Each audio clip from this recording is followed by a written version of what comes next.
एथिपाई राज्यर प्रथम पर्यायर राज्यर 2200 स्कूल को 2200 स्कूल को निया जाइछि। प्राय प्रति स्कूल रे डीपीआर माध्यम रे प्राय 5 कोटी पर्यंत टंका खर्च हो प्रति स्कूल रे। आउ आर मुख्य उद्देश्य है गोदावरी आदर्श प्राथमिक विद्यालय उत्तम भित्तिभूमि सहित से शैक्षिक परिवेश एवं पिला मानकु गुणात्मक से शिक्षा सुनिश्चित करिवार आर लक्ष्य।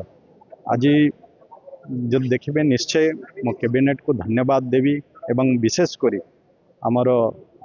लोकप्रिय मुख्यमंत्री मोहन चरण माझी को से तांकर निजस्व परिकल्पना थिला जे जो ग्रामांचल शिक्षा व्यवस्था एवं सहरांचल शिक्षा व्यवस्था भितर जो व्यवधान रोचे से व्यवधान को दूर करने आज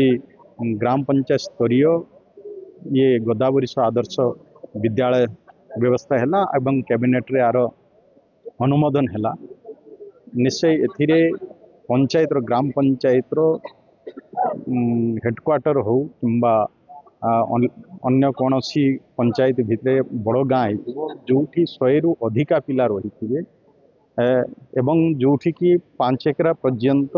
जमी रही से स्कूल गुड़ाक प्रथम पर्यायर आज निया